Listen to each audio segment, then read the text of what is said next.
Good morning, everyone. Thank you so much for joining us this morning to attend the second part of our four-part webinar series. My name is Laura Lynn Kaziboni, and I am the Deputy Team Leader on the IEP program.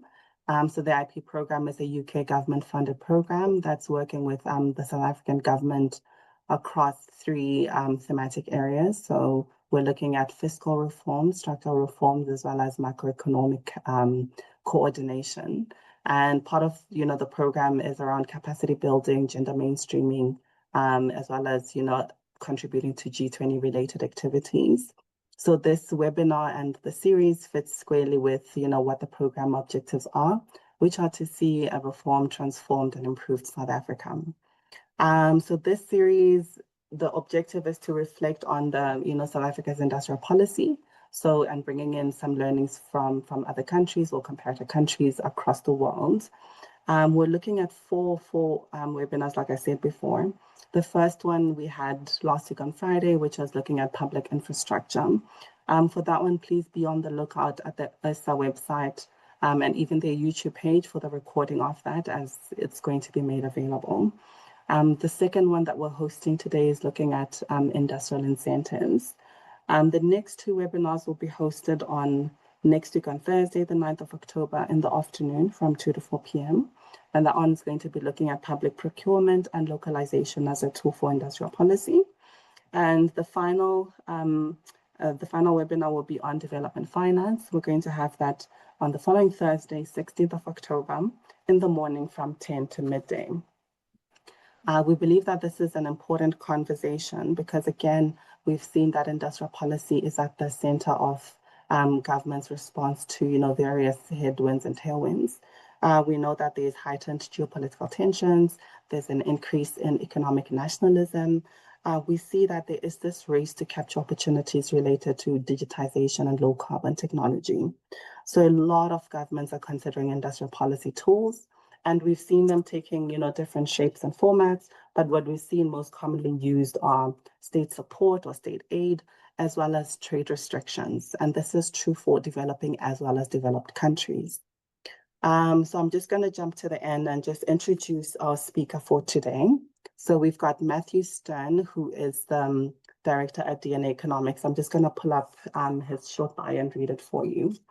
So Matthew is the director at DNA Economics, and an economist with extensive experience across both public and private sectors.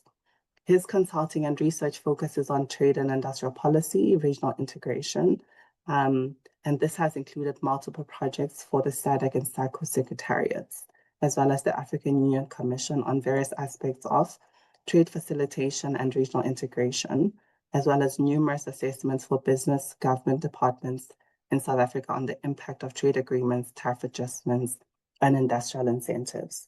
So for this webinar, Matthew will be taking about 10 to 15 minutes on a study that they did for the Department of Trade, Industry and Competition in 2018.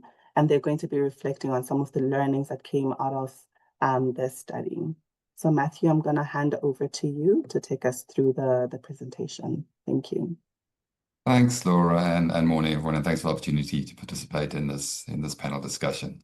As Laura's already indicated, there's been this great resurgence or revived interest in industrial policy, and one of the main mechanisms or instruments used in the implementation of industrial policy are incentives, business incentives, direct support to particular sectors, particular companies, directed by government, or directed at trying to achieve specific industrial policy outcomes. What is clear is that incentives are being more widely used, and our own study showed that they are extremely widely used in South Africa across a very large number of government departments and sectors. What was less clear is how effective, how well managed these incentive programs have been and what their overall impact has been on the South African economy. And so, as Laura has indicated, in 2018, DNA Economics, together with the Rebel Group, were commissioned to undertake a national evaluation of the entire system of business incentives. The work was completed some time ago. It's been discussed widely internally across government. But to the best of my knowledge, this is the first time that this report and the findings from the study have been presented externally. So before we begin, I would just like to put out two acknowledgements. First, we'd like to acknowledge Jabu Mathe. Jabu was our client at DPME. Jabu was responsible for facilitating the study, for managing the work, for getting us over the line and dealing with some very difficult issues, customers, clients, as the study progressed. Jabu unfortunately passed away a few years ago, but we'd like to acknowledge his substantial contribution, not just to the study, but to the monitoring and evaluation community in South Africa.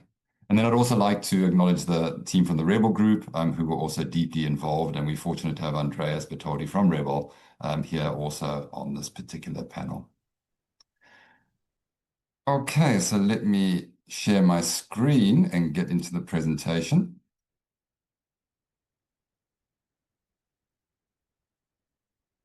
Cool.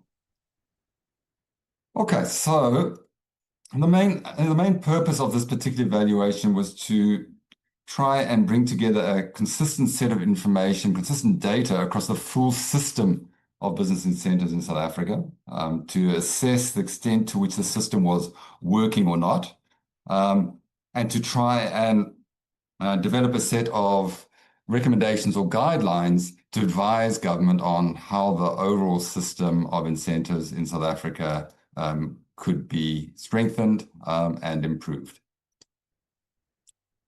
In terms of our methodology, the first major task was just to get our head around the full gambit of incentives in play in South Africa across a wide variety of departments and agencies.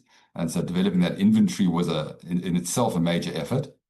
We then also looked at the experiences of other countries, undertook a number of case studies in order to develop a set of good practices that we could either adopt or at least learn from. And then we undertook a series of more in-depth case studies, 20 case studies of specific incentive programs across different sectors and departments. And the full list is just shown on the slide in front of you. Unfortunately, we don't have time to go through the inventory and all of the case studies this morning. And so I'm going to leap straight to the key findings from our study and from these various case studies. Overall, we identified around 240 odd incentives, and this is just at the national level, so we weren't looking at either provincial or local government agencies, which included a mix of direct incentives, so loans, grants, subsidies given by government to firms, but also a fair number of indirect incentives that are made available through the tax system. Most of these direct incentives are subsidies or grants rather than loan programs, and in terms of the indirect incentives, acceleration appreciation allowance accounted for most of the programs. Not many demand-side incentives. Almost all of the incentives that we identified involved direct support to firms rather than efforts or attempts to try and influence consumer behavior, though we did find a few examples that worked through either the procurement system or which sought to try and influence the way in which consumers purchased or favored particular outcomes. In terms of the sector allocation, it's interesting to note that in numerical terms, in terms of the number of incentives, the largest number went to agriculture and then to manufacturing. What's also notable is that a much lesser number of incentives were directed at South Africa's very large services sector. We also tried to get a feel for the total amount that is expended annually on incentives, both directly and indirectly. And so what this slide just provides is a snapshot of the information that was available. Difficult to read, but what's important to note is that the two big programs up there at the top are the Automobile Incentive Program and the Manufacturing Competitiveness Enhancement Program. Both of those programs, to the best of my knowledge, are still running. In all likelihood, they are still the largest programs on the book, and both are administered by the DTIC and or their agencies. Likewise, when we turn to the indirect incentives, it's the MIDP, or now the APDP, which is again a rebate system targeted at the motor industry, which accounts for by far the largest amount of revenue foregone in the form of a rebate system for the motor industry in South Africa. Everything else pales in comparison. So, thinking through some of the key questions arising from the study. Why do we do this? Why are these incentives important? Firstly, based on the literature, incentives are supposed to assist firms to overcome specific failures, specific market failures, or to generate wider social or other economic spillovers. And in South Africa, there certainly are a fair number of instances where the incentives are aimed at trying to address the known failures in our skills and education system. But what's also clear is that the largest amount of funding in South Africa goes to capital incentives, simply supporting investment, regardless of the challenge or the problem. And these incentives are seemingly directed at mitigating against the high cost or the high uncertainty of volatility of just doing business in South Africa. What we also try to get a feel for is what the primary and secondary and other objectives of these various incentives programs were. So we went through these 200 odd incentives, we counted up what their stated objectives were, and we've tabulated them in the chart here. And so once again, you can see this overriding focus on supporting investment, followed by job creation. But what's interesting to note is far fewer of the South African incentive programs are directed at research and development and the green economy, which are a major focus of similar incentive programs globally. It was clear that overall the incentive system is aligned with government's general economic objectives, and specific incentives are targeted at those industries that are favored by government in terms of their various stated policies. On the other hand, the extent to which these incentives are actually meeting government's outcomes or socially desired and economically desired outcomes is very unclear.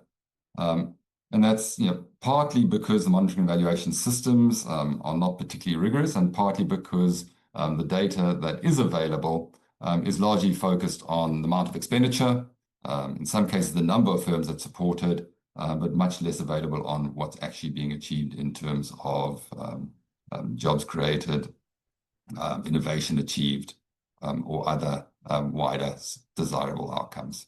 What we also pick up is a very large amount of the incentive system is orientated towards sustaining existing industry, and particularly the motor industry, rather than creating new companies, new innovation, new technologies, and new jobs.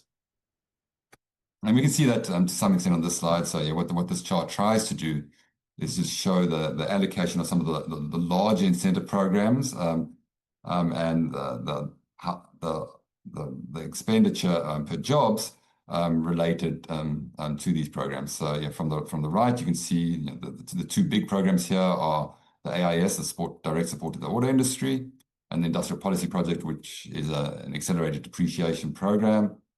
These are the two of the three biggest support programs, but in terms of the amount of spend per jobs, it's pretty big. So the AIS, we're talking over 2 million Rand spent on this program alone for each job created. For the Industrial Policy Projects program, a little bit less, at around 1.5 million Rand per jobs. To what extent do these programs complement each other? There was very little evidence to suggest that incentives in South Africa are designed, managed, coordinated well across government. There's few examples of learning from doing between government departments. And as already stated, most of these incentives come with multiple objectives. And so there's also a fair amount of overlap and a fair amount of conflict when it comes to what is trying to be achieved by different incentive programs. And this results in a serious risk that, firstly, these programs are overloaded. They try, each incentive just tries to achieve too much, but also then in doing so, they provide conflicting signals to business. There's just too much going on. There's too much noise, and it's not clear what government is specifically trying to push for in the implementation of specific programs. When we compare South Africa's incentive program incentives to other countries. It appears that South Africa has a much wider and elaborate mix of business incentives. So again, same point. We're doing perhaps too much with too many incentives, and so that whereas many other countries have a much more coordinated and focused approach. In terms of the design and reporting, very little attention is given to serious or rigorous economic analysis in the design of most South African incentive programs. There are some better examples from elsewhere. And as noted already, many other countries are now prioritizing programs that support new technologies, new innovations, research and development, and the green economy, whereas a lot of South African incentives are still very much focused on sustaining existing enterprise.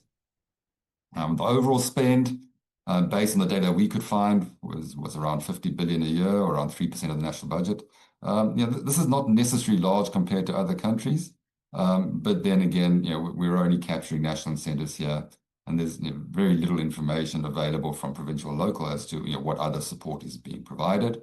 But the bigger issue here is we have just very limited information from these departments, from these agencies, in terms of what they're actually generating from these investments. What kind of returns are we getting in terms of specific policy outcomes from the vast amount of money that we are spending on particular businesses? So to wrap up quickly, we came up with many more recommendations than this, but I've tried to summarize them in just 4 points.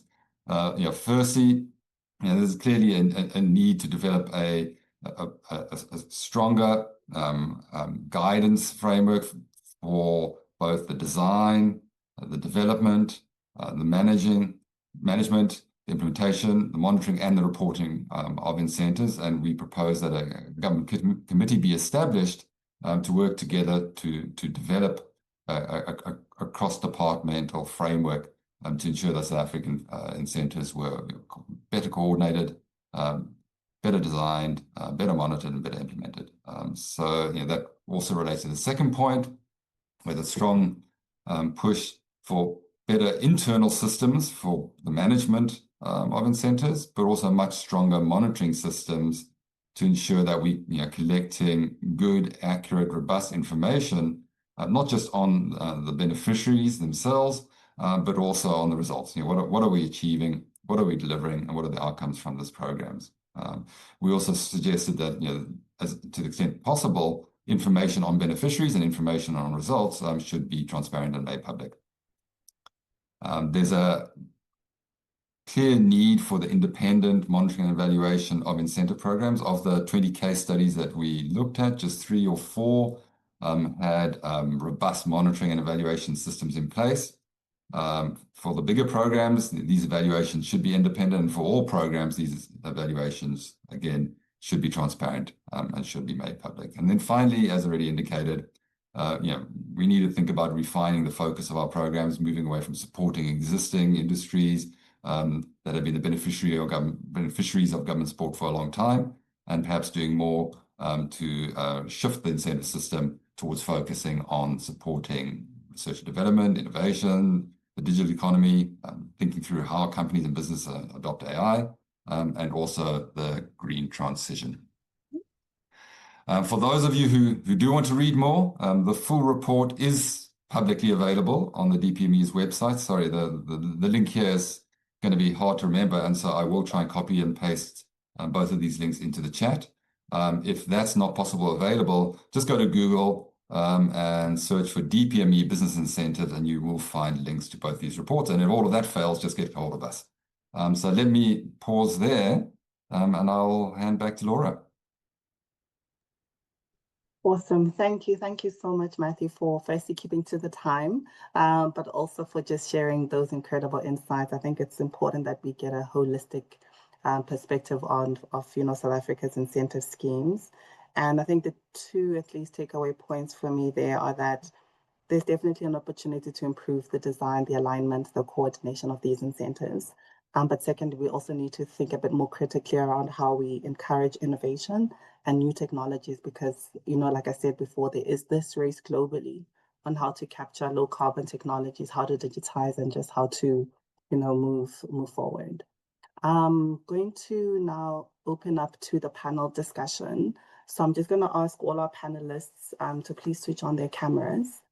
I'm going to, first of all, hand over the floor to Andreas. And as Matthew mentioned, they worked with Rebel Group on this study. So Andreas is just going to share some of his insights, but also reflect on what has happened, since that 2018 study. Andreas, before you go, I'm just going to quickly read your bio. I obviously cannot capture your 30 years of experience into this. So I'm just going to read, something short. So Andreas has over 30 years of experience in public policy, economic and financial advisory, with a focus on economic development, infrastructure, and urban development in Africa. He's worked quite extensively on strategy, policy, monitoring and evaluation, project and risk management, feasibility studies, and financial analysis for governments, private sector, and NGOs. Some of his recent projects include Joburg's Inner City Economic Development Roadmap, Rwanda's Development Finance Strategy, and South Africa's PPP Framework Review. So Andreas holds an MBA cum laude and multiple honors degrees. So thank you so much, Andreas, and over to you. Great, thank you. Yes, good morning to everyone on the call. Thank you for the opportunity. It's, as Matthew said, I think it's really gratifying that after all these years, we finally have a public opportunity to discuss the report that was done. Unfortunately, I think COVID was a big issue and interrupted the kind of flow of dissemination. I want to kind of maybe start with two things. The one is just a bit of a reflection on, and because we had an earlier discussion as to what I would possibly change in terms of our findings or overall perspective, given the time that has passed. And then maybe just also to update a little bit, because it's not as though nothing has happened in the interim. I think firstly, from my side, when I read the report again and I looked at Matthew's slides, I thought we were quite generous. And I think I would maybe evaluate some of the overall conclusions a bit more harshly, in that I think the main concern that I would have is that I think the lack of integration and coherence in terms of our economic strategy for the country and industrial policy has diminished. So I think we really are at a point now where the system lacks any coherence. And I would argue in particular our incentive scheme doesn't seem to talk to where the country's at, where the opportunities are for the future. And I think there's a huge need to kind of review and create an overarching economic strategy and framework and a clear set of directions for the country. And I think that would certainly enable us to focus incentives more directly, because at the moment we're trying to just capture too many sectors, too many areas, many of which are increasingly in competition or potentially contradictory. So I think that's just one important point that I would want to put on the table, to say that, yes, there's a lot of technical work that needs to be done around enhancing the incentive program, but at the foundation of it, as a country, we desperately need a coherent country-level economic strategy. I think the second point that I really wanted to make is to say that not all is lost. I think a lot of work has been done, particularly driven by the National Treasury and the DTIC. So I can report that since the release of this report, there has been the establishment of a National Steering Committee that is looking at the overall incentive system. There's been pilot work and there's work underway at creating a single online national incentive platform. I think it's got a long way to go, but the idea there is ultimately to create a transparent system where there is a very clear place to access incentives, but equally where we can start tracking and monitoring incentives more coherently and consistently over time. So that process is definitely underway. And then also, I know there's some Treasury colleagues on the line, but just if I can sort of say on their behalf, Treasury is currently embarking on a process to develop a framework for incentives. The idea is to create a single framework that will make sure that all government departments that want to establish incentives go through a rigorous process. So we start developing a business case or a cost-benefit analysis. We understand very clearly the change we're trying to drive through that incentive, what the costs are of that incentive, and then go through a rigorous process of evaluating before we launch the incentive. Equally, we envisage that framework covering things like the requirement to provide detailed reporting, a level of transparency around the effects of that incentive. So what are the outcomes we're seeing in terms of both investment or whether it's jobs or other kinds of criteria we may agree on. And then finally, to look at how we enforce rigorous evaluation and sunset clauses. I mean, I think one of the things that Matthew didn't mention, but that comes out very clearly in our report, is that many of these incentives have been in operation for decades. And it's really worrying that there is no review, there is no kind of clear process in which we say, look, this incentive will have will close down next year, subject to a review and a reevaluation. The risk is that we just continue with incentives and we don't really know what the effects are. So I think those are some initial comments that I wanted to make in terms of where we are in terms of the overall process and what I think has changed going forward.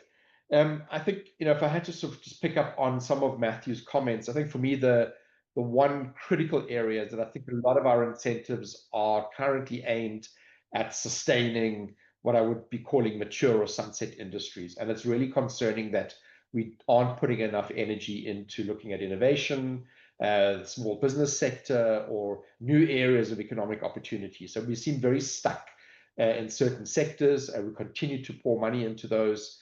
And I would dare say that we're not really seeing the impact. So if I had to think about automotive sector or even generally manufacturing, I think the data show that generally those sectors have not grown, have not performed. We haven't seen the kind of investment that we had hoped for. So I think there's definitely a strong need to reflect on whether we're targeting the right sectors and whether these are actually the growth opportunities for South Africa.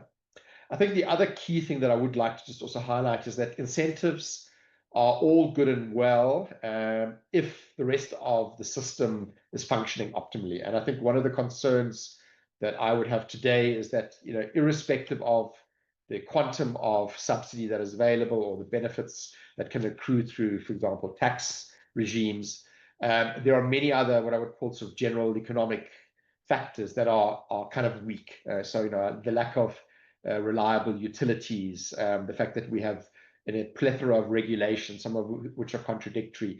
So I think part of the overall coherence of the system is missing. So, and the concern there is that we then are pouring a lot of money into incentives, but that is not necessarily encouraging the behavior that we want to see. And ultimately, what is, from a private sector perspective, what would you want? Well, you'd want to have some assurance that your risks are going to be addressed, that you are going to be able to invest profitability, so there's a return. But the monetary rewards of an incentive or of a tax system may not be sufficient given the other costs in the system. And many of those are not necessarily around monetary issues. I mean, they may just simply be around efficiencies of processes, of regulatory requirements. So I do think that's an area of weakness. And I think, again, one needs to think about how we can look at the overall financial incentive structure, as well as those other enabling requirements that enable firms to invest effectively in the economy. So, Laurelyn, maybe I should just stop there and let's open for other colleagues to comment, and then we can maybe come back and engage in further discussion.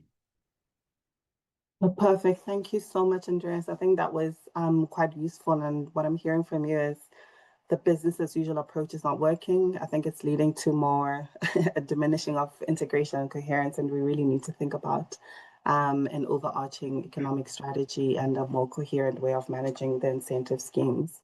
Who we have lined up next is Prof. Dirk Willem to Velde. Prof. Dirk, as you're getting ready, I'm just going to read your bio as well. So he is a Principal Research Fellow and Director of ODI's International Economic Development Group, and he's also a Professor of Practice at the SOAS University of London. He leads major programs on investment, trade, and economic transformation, and has published extensively on these themes. His research has been widely cited in global media, and he has advised governments across Africa, Asia, the Caribbean, as well as donor agencies and international organizations, including the World Bank, UN, and the European Commission. He holds a PhD from Birkbeck College at the University of London. And I think just to acknowledge Prof. Dirk, we're so grateful. He's sitting at the airport right now after completing another mission in Nairobi. So thank you so much for making this time, and over to you for your insights. Well, thank you very much, Lauren, and thank you also, Matthew, for your excellent presentation, and Andreas, of course, for the update. And I suppose my my comments will be sort of based on international best practices, and I've got 3 or 4 comments to make initially. But I suppose I should also say that so I looked at South Africa's sort of ways of attracting investment now about 2 decades ago, sort of about 2005-6, and by then the sort of the way that it had attracted investment was sort of effective. At least, and let me qualify that. So at least within a decade, it had been able to, through sectoral policies, it had been able to move a sector which was inward-looking towards one that was export-oriented and exporting world-class German cars. And that has been done in a decade. There was a range of policies that have been put in place, including also human resource development. And I remember looking at the difference between Gauteng and East London at the time. And then in one province it worked better than the other. Now, that doesn't mean that if something's effective, that it's efficient. And I didn't look at efficiency then, so it may have been very costly to have done it, and other routes could have been better. But at least something has happened, and it also doesn't mean that something which was perhaps effective, at least it had a result of creating an industry, is still effective now. If you compare it to Brazil at the time, then the car companies were particularly interested in market seeking in Brazil and wanted to go there anyway. And there the incentives were competition amongst provinces. And so then the incentives were actually not effective in attracting more investment into the country. It was just effective in sort of getting it in one location compared to another within Brazil. So there, the effectiveness was not that great at country level. At least in South Africa, my feeling was that it was more export oriented, so that something has worked. But I think since then, of course, a lot of things may have changed. Let me say that I concur completely with Andreas as well, and also the suggestion made by Matthew, that what is really important here is that you need to have a sense of a direction of the economy first. So you need to, I always talk about what is the lending zone that you want to go into. We do this in various countries. We work with the presidency in Tanzania at the moment about a vision, but we're also, and my first project at ODI was working at on Ireland, Singapore, Mauritius, and the way they attracted investment, and they all had sort of strategies from the 60s and 70s onwards, so how the economy was going to evolve from which sector to which sector, or from which sort of platform. And that is really important, because that sense of direction by itself will be a signal for investors to sort of say, oh, that's where the economy is going towards, and that will by itself could lead to more inflows. And if that is not happening, then you can have a scattergun approach, and that becomes quite difficult to manage. Secondly, then once you have that lending zone, you then need to think about how do I achieve that. And I'm not one who would suggest just getting the investment climate right and then everything will be fine. I think that was 20 years ago was the mantra, and sort of say, well, let's get the regulatory framework in place and then everything will be fine. I think there's a mixture of horizontal and vertical policies that are important. And in particular, what's important is the coordination of policies around a targeted set of activities. And that's what the Asian tigers did, Thailand, Malaysia, Singapore, and also earlier Japan, is basically where you are sort of coordinating a range of policies across a sort of a set of activities, and you need to have the institutional setup for that. So I heard about sort of committees being set up, and I think that is a very first step. But often these things are deeply institutional, and you have to evolve over many years. And you need to have from the center a body that is able to discipline other ministries and sort of say, well, this is the sense of the direction of the economy, and we can sort of cohere our incentives around this. And we can then also monitor from the center. We can evaluate and adjust. And I think that's also my sense from my reading of the Asian experiences, where there has been a successful traction of investment for driving the economy forward, is that there has been some course correction as well. So if things don't work, stop them, and if things work really well, scale them up. And that sort of adjustment and experimenting is sometimes not working in many countries that I'm working in, perhaps a bit less income levels than South Africa. But I think that is something that is really important.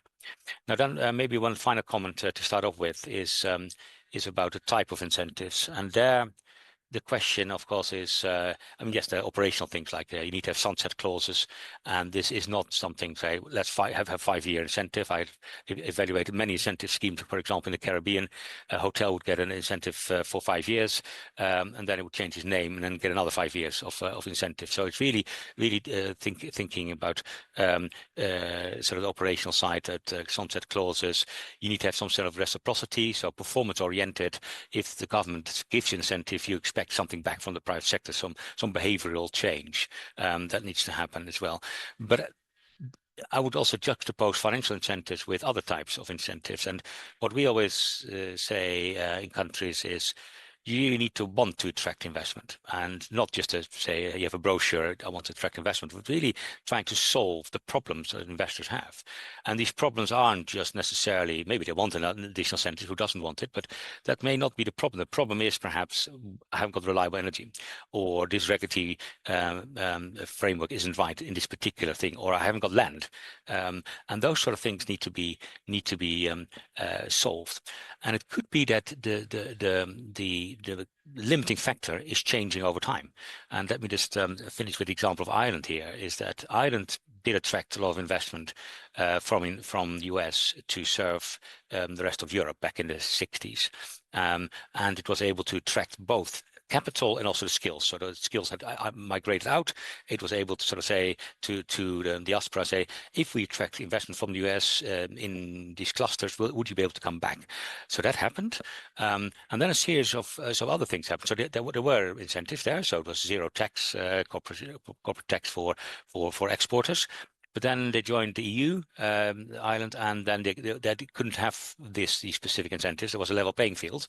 But by 1990, the sticking place for investors wasn't the incentives. It was basically the structure around it, the support structure, the supply chains were there. Those were the things that, and the clusters, those were the things that investors were really interested in, not necessarily the tax, whether it was zero tax or 10%.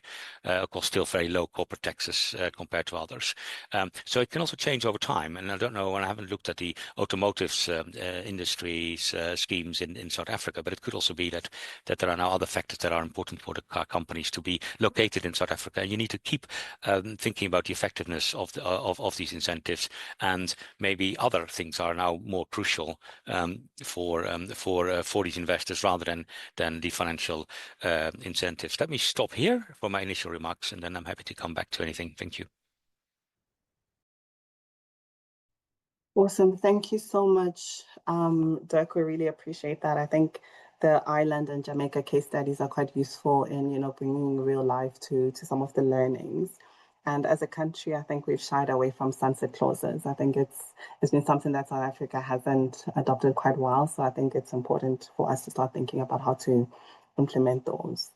I'm going to now move over to Khulekani. And Khulekani, thank you so much. I think your private sector experience is going to be quite useful for this discussion. And before you go in, I'm just going to read your bio as well. So Khulekani Mathe is the CEO designate for the Business Unity South Africa, BUSA. He previously served as the head of financial inclusion at the Banking Associations of South Africa, where he advanced transformation in banking, small business development, and financial education. He has held senior public service roles, including in the presidency, the National Planning Commission Secretariat, where he led the development of the NDP, and at the Department of Planning, Monitoring, and Evaluation. Before that, he spent 15 years in adult education, winning national and international recognition. Khulekani holds a master's degree in development finance and adult education. Thank you so much, Khulekani, and over to you. Thank you, Lauren, and good morning to everybody. This is a really fascinating discussion. in part because I think it's revealing a lot more about what is probably not happening that should be happening as it relates to our industrial policy and how we support it. I think the study is really helpful because it identifies, firstly, just the number that we have 244 incentives suggests that we clearly aren't prioritizing enough. We clearly aren't assessing whether we have the most appropriate incentives for the objectives that we want.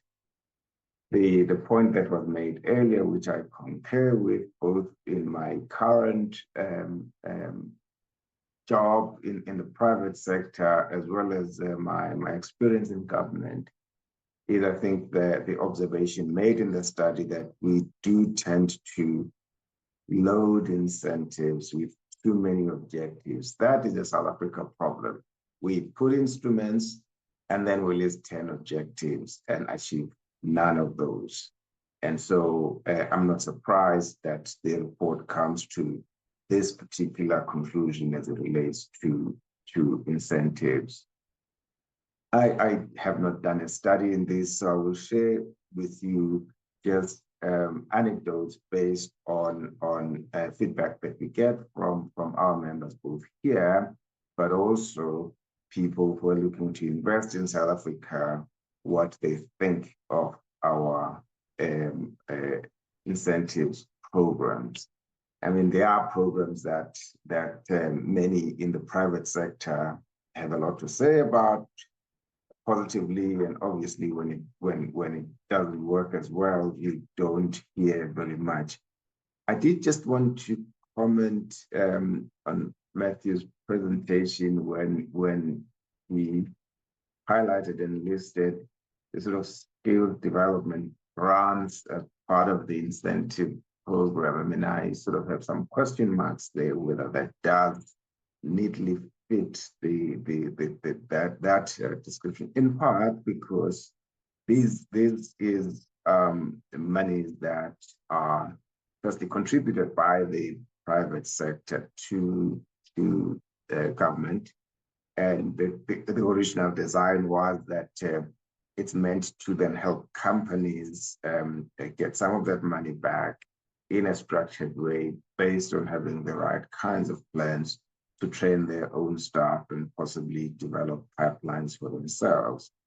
That has kind of changed in practice over time, and less money is available to the employers who contributed.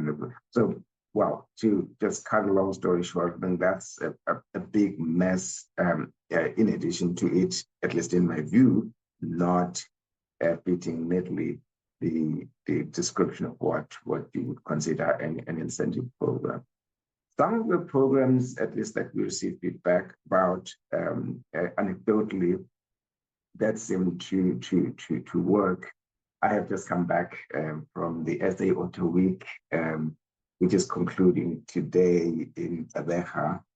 I was there yesterday and the day before, and of course the MIDP, now APDP program, a lot is said about that as one of the most effective incentive schemes that government has put in place, and that having sort of anchored our industrial capability as a country, that without this incentive, the kind of capability that we have in the auto sector, we wouldn't have. Now, of course, we could conduct a study that looks at whether we are getting the bang for the buck, but players in the industry speak highly of this particular incentive scheme. The second incentive that, again, we receive anecdotally very good reviews of is the Jobs Fund. There are many initiatives that have grown and developed that really benefited immensely from the Jobs Fund. And so it seems that this was well targeted, well run, and has produced a result. And we certainly do get that kind of feedback from the private sector. The other program is the ETI, the Employment Tax Incentive Scheme. Again, very highly regarded in the private sector. And many people decry the fact that, of course, it has been somewhat static. It hasn't kept up even with inflation. And there's also a little bit, well, not a little bit, contradictions with the national minimum wage. So, for example, the maximum that you can get out of that scheme is highest when the wage is at 2,500 to 5,000 rand, but the national minimum wage is now well above that. So it does mean that many employers who are complying with the national minimum wage would be paying wages above that level, which means that they would not be benefiting. So it hasn't been adjusted for all of the changes that have happened subsequent to its introduction. Again, making the point that not reviewing incentives is shortchanging us as a country. Another incentive that we've received very positive reviews of is the GBS Global Business Services incentive. And this is an incentive that's really meant to attract investment into the GBS sector. And the attractiveness of this sector is because the sector that is able to hire young people, given that we have a very big youth unemployment program, this is a very, an incentive that delivers to that particular objective.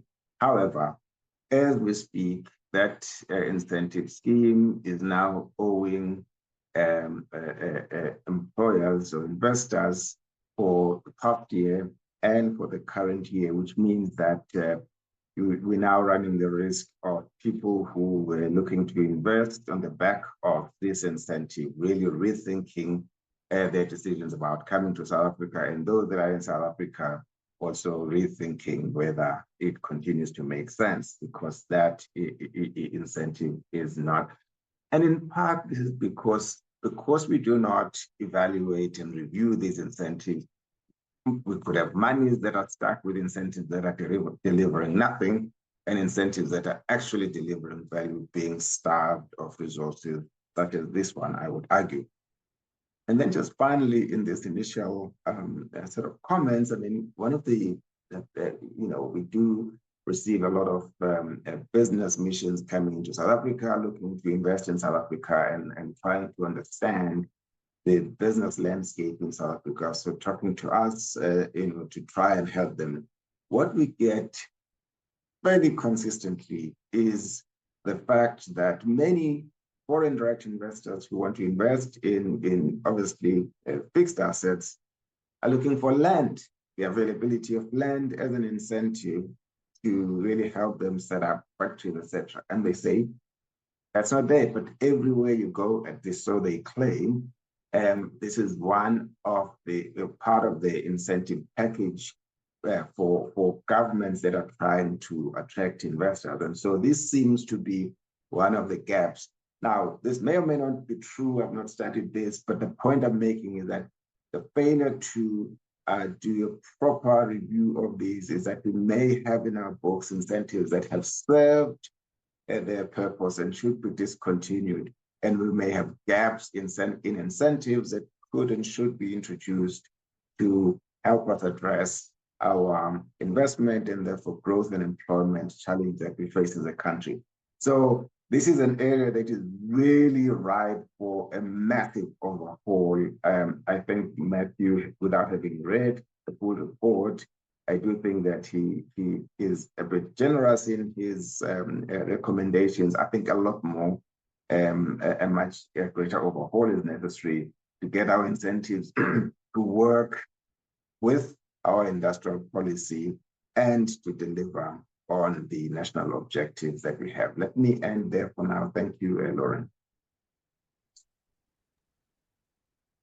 Thank you so much for those insights. I think even though you call them anecdotes, I think they're quite useful in helping us to understand what the private sector's experience has been. And it's important, that we understand some of these operational challenges in a bit more detail, because like you said, I think without proper monitoring, evaluation, and reviews, then we sort of keep these legacy incentives that we think are serving a purpose, but in actual fact are not contributing towards the national or the intended national objectives and outcomes. So thank you so much for that, Khulekani. And our last panelist, last but not least, is Annie Sugrue. So Annie is going to be bringing in the gender perspectives, because as part of the IEP program, gender mainstreaming is quite important, right? So I think we do need to think about making sure that no one gets left behind as we design and implement industrial policy. So Annie, as you're getting ready, I'm also just going to read your bio, and if you can, please switch on your camera as well. So Annie is a director at Ecosasa Developments. She is an established leader and innovator across the development sector and sustainable development, green economy, climate change, small business development, women economic empowerment, and financial inclusion across a range of sectors. She can combine micro scientific business and social approaches in complex programs and projects with an understanding of and commitment to real life challenges and offerings across different stakeholder sectors. So Annie, thank you so much, and we look forward to hearing your inputs. Over to you. Thank you very much, Laura, and thank you very much to the other speakers. You've given a fantastic background, and I would like to start with the lack of review and assessment, which has been highlighted by all of the speakers, but in particular Matt and Andreas, and say that really plays into the failures of most of our incentive processes for women entrepreneurs and women-owned enterprises. Without knowing what exactly is the scale of omission of women, everything becomes anecdotal. I think, as Khulekani was sort of saying as well. So that is one of the problems, and we really need to make sure that we do a comprehensive analysis of these incentive programs to understand, were women given incentives? Where were they given incentives? What were they given incentives for? And if they weren't, why not? And I've been doing a little bit of anecdotal speaking to people running different grants and schemes and incentives. And most of the people I've spoken to, again, it's anecdotal, say women do not apply. And then we have to ask ourselves, why? Why are they not applying? And I think it's a very big question, and I think it's something that needs to be analyzed at a very deep level. Do they feel that they won't be successful? We don't know until we do the analysis.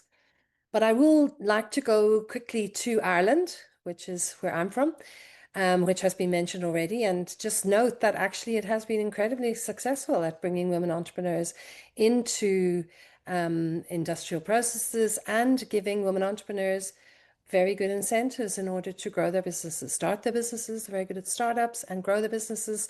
So we do have examples of places in the world where this is successful, and we could build a knowledge base around that.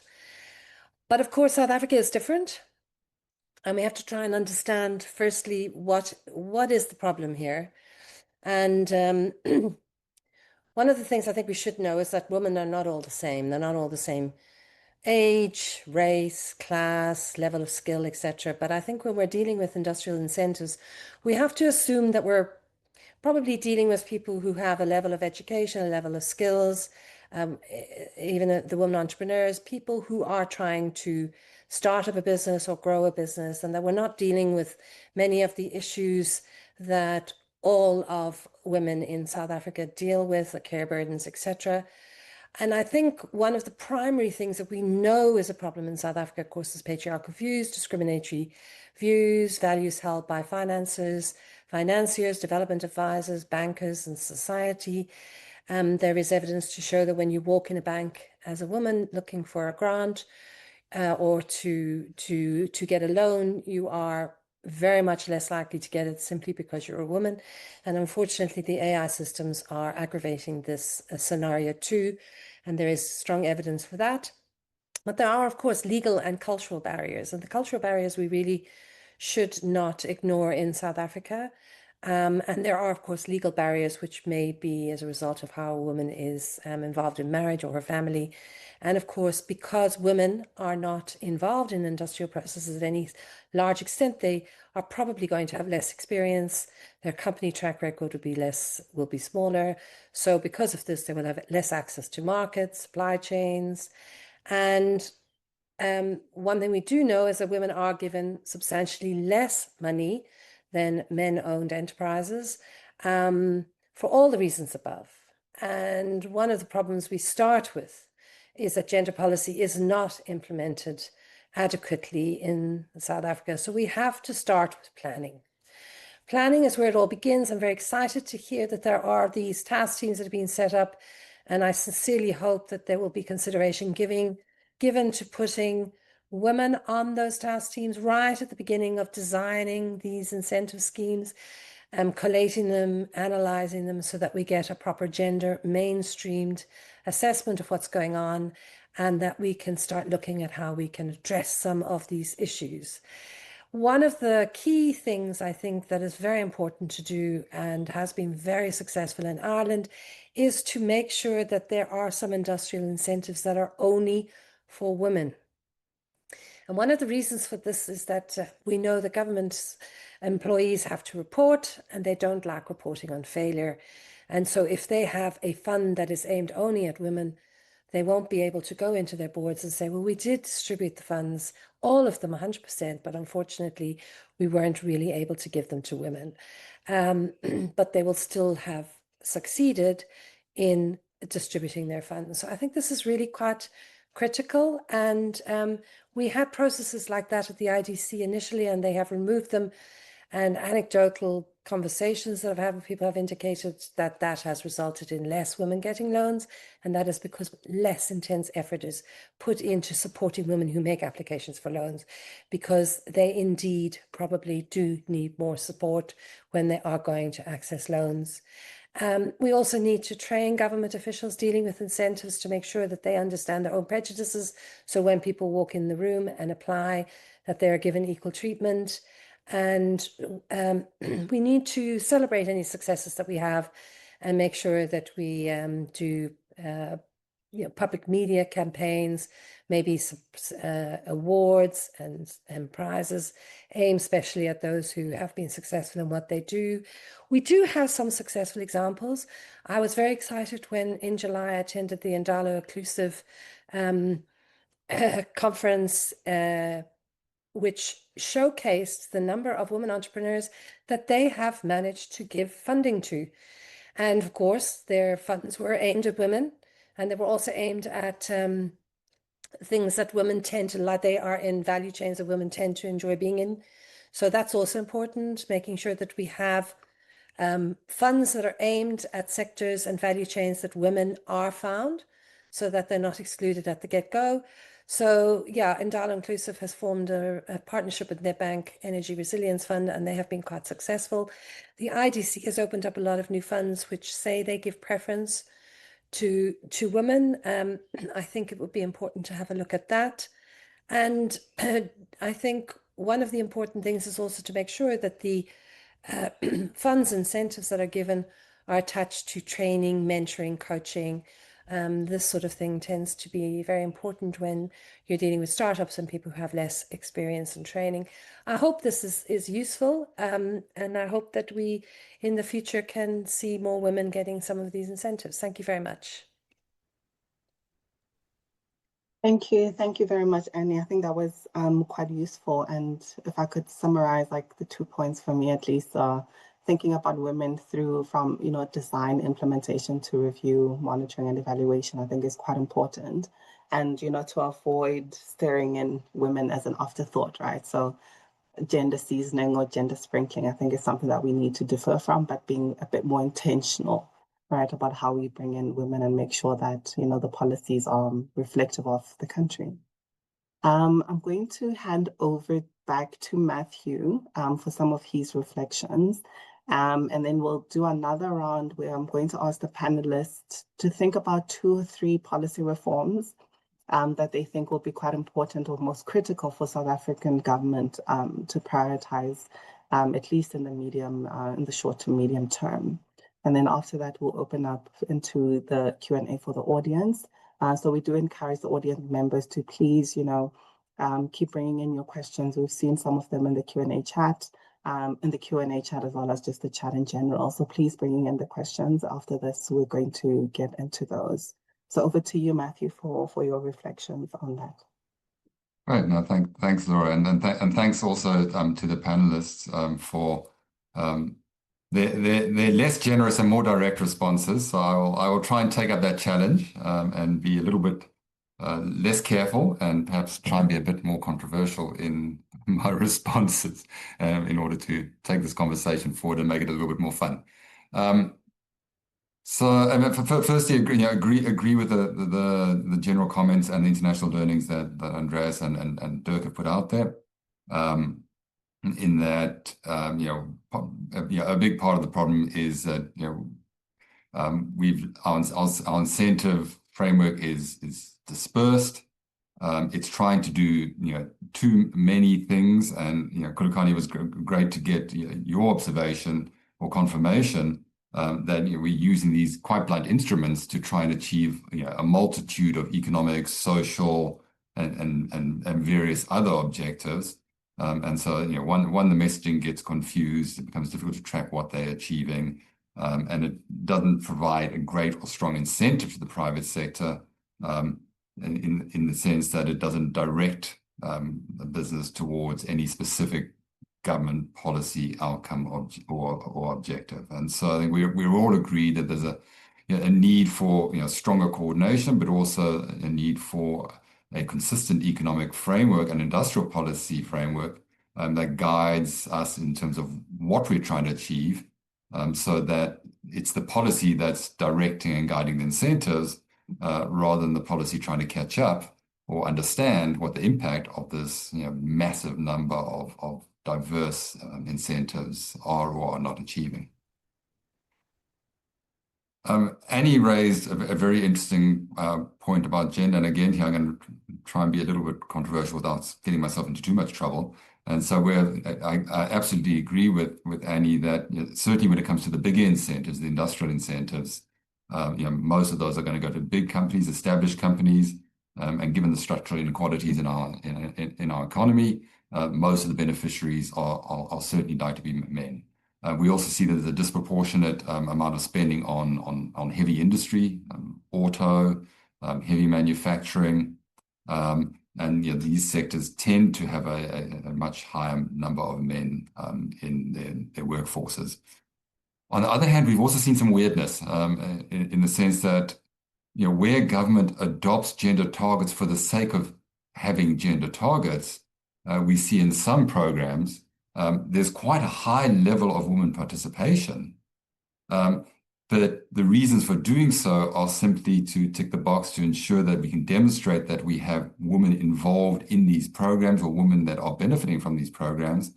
And often they're not the right kind of businesses. And so, in ensuring that we're getting good gender participation, ensuring that we're dealing with all of the structural balance of the problems, challenges in our country, we can't just be throwing money at particular target groups. We need to ensure that the full system of support is there, that we're targeting the right people, we're providing them with a full range of support, rather than just sending someone on a business mission or bringing someone in to do a small piece of catering just for the purpose of demonstrating that we're meeting our gender targets. And so, this needs to be this approach needs to be more thoughtful, it needs to be more cohesive, and it needs to be more substantive. And then finally, Khulekani, you have forced me to go or go a little bit deeper, or to go a little bit further on some of the specific programs, and particularly the auto and the GBS, and so that's the global business services or the call center support program. Because I think both of these programs talk to some of the inherent challenges with incentives in general. firstly, the three big risks or costs associated with incentives are firstly, many of them are redundant. And this is not just in South Africa, this is what the global evidence suggests, is that companies will take incentives if you offer them to them. They don't always need them. And so there's a strong risk of waste, that a lot of your incentive spend is going to companies who don't really need incentive, but hey, it's nice to have, and it makes their investments a little bit more profitable. So that's the one big risk. The second big risk is that we're throwing good money after bad. That if a industry is not competitive, doesn't have any inherent comparative advantages, if the cost structures are not right, throwing incentives or government money at that industry indefinitely is simply encouraging or supporting wasteful or inefficient production. And so that's the next big risk. And the third big risk is the one that I've already spoken to, that unless you're targeting the right kind of beneficiaries, you can be spending money on individuals or companies that should really have no long-term need or are not going to benefit from the incentive, but they're going to take the money anyway, and it's a tick box exercise. And so looking at the AIS and the APDP, the auto program, and the GPS, and it raises all of these kind of questions. In the auto sector, we've been throwing huge amounts of money at this sector for 30, 40, 50 years. There's no indication that this sector is growing up. Our total production volumes remain at where they were. Our exports are not growing, and that it's undoubtedly the case that this industry would not remain in existence in South Africa, or most of the investors would not remain if it wasn't for the incentive. And so we need to be questioning or thinking about for how much longer do we continue to pump money into a sector which is not competitive, not growing, not innovating. South African motor industry hasn't gone beyond petrol production, and there's no investment in any battery type production.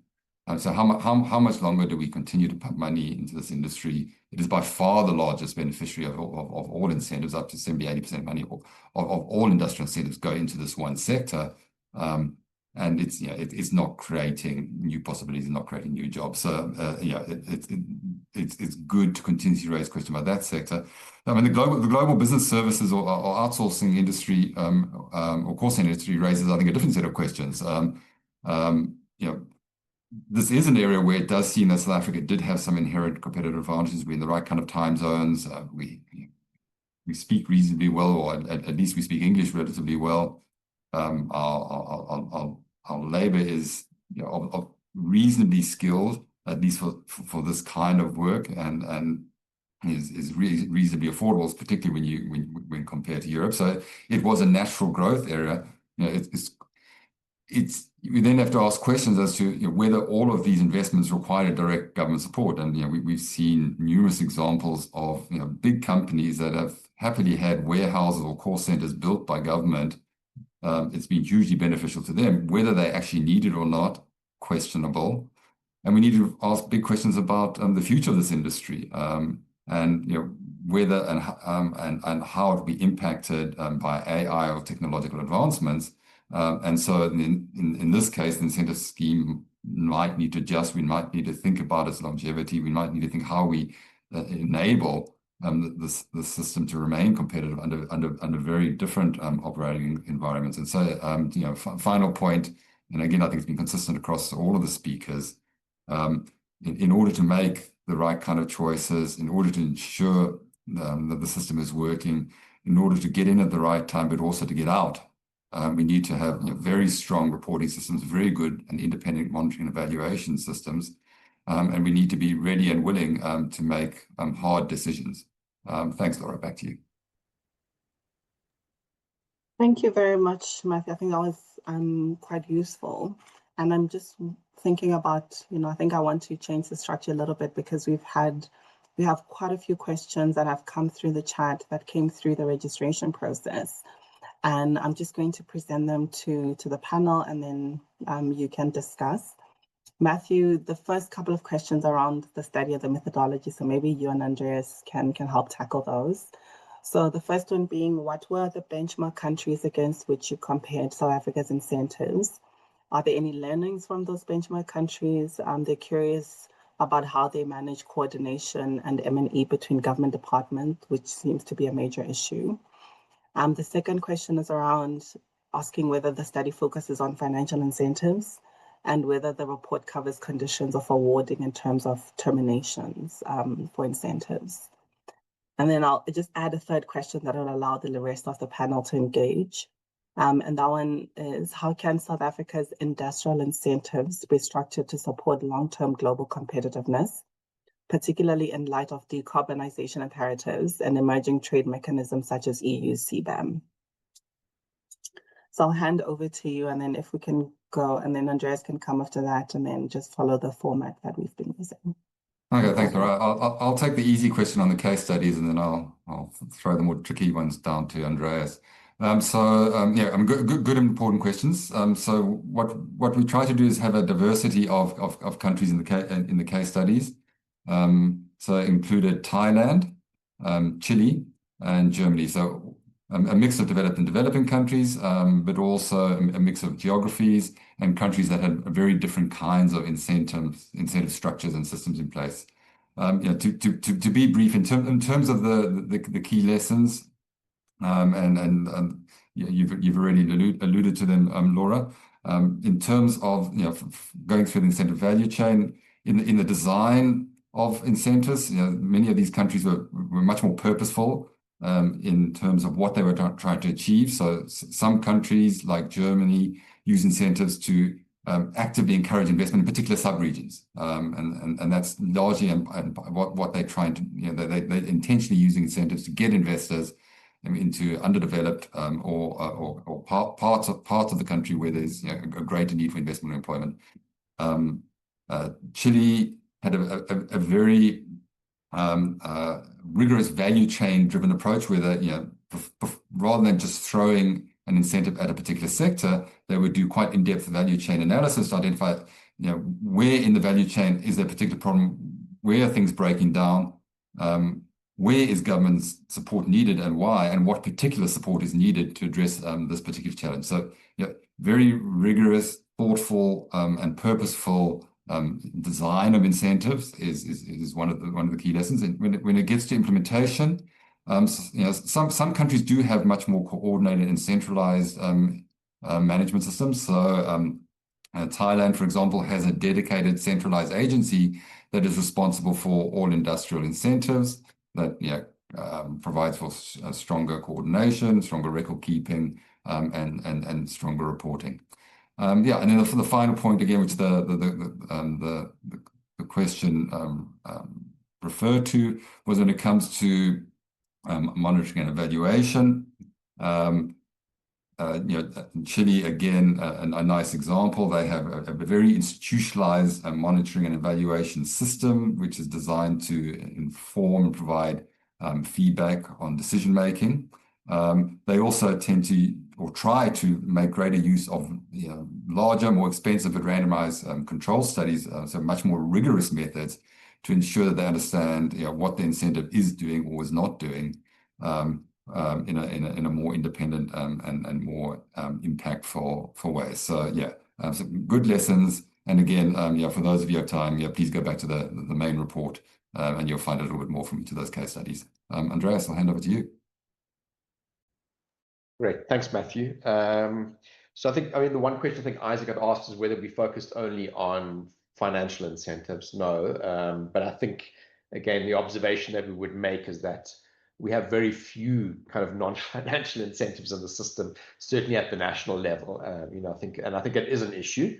I think the other sort of responses, I guess, or comments that I wanted to make is that I think one of the big challenges we have is not just about the coordination of the incentives at some point, but also the interaction between the incentive regime and other trade and investment other trade and investment support mechanisms and engagements. So I know at one point there was a lot of fanfare around one-stop investment centers in the provinces, not clear those are working. So I think there's, again, a disconnect between our kind of trade policy activities, our investment promotion activities, and the incentives. And I think that's one of the big challenges. And you see that in other countries, those are generally aligned. So here, that doesn't seem to be the case. And I think, again, a lot of, going back to Khulekani's comments, I think you touch on a very important point. Having incentives in place, but if they're difficult to access or you can't get the money out of the system, well, you might as well not have them. So, and I think a lot of the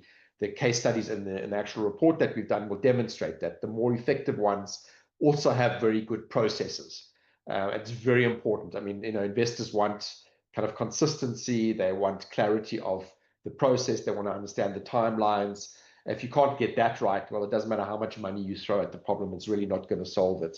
I think it also points to a point I want to reiterate. I think Matthew's touched on it multiple times, is the design of incentives. So I think we do very limited work. We don't really understand the problem statement. What are we trying to fix? What is the inhibitor to investment? And our first response is to throw money at it. And I think going back to I think Isaac's comment in the chat, do we have enough money? No, we don't have enough money.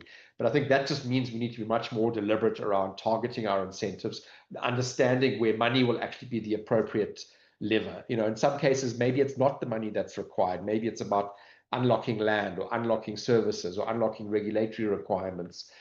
So I think, again, we don't have any coherence in the system, and our first sort of almost knee-jerk response, and I'm going to be controversial, I think a lot of this is to be very brutal, politically driven. So we have sectors that kind of pop up through the political process, and then we think, well, this year we're going to focus on, we're going to do mining beneficiation. So we throw a lot of money at mining beneficiation without any proper analysis or understanding, and then we want to promote SEZs in parts of the country where there's absolutely no comparative advantage, and there's literally nothing. It's going to cost us enormous amounts of money to build anything. And unfortunately, we're not China. So I think it does point to the fact that we need to be much more deliberate, much more focused, and understand what the problem is that we want to solve.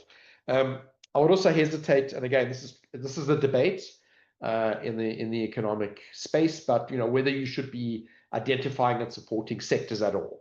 I don't think we're particularly good at that. And generally what results is that we support mature or sunset industries that we know.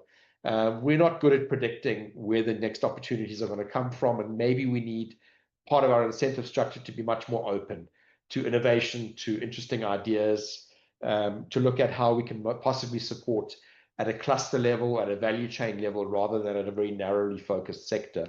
And I think, I was really kind of struck by Khulekani's comment around the jobs fund, and, I'll be upfront that I'm very biased.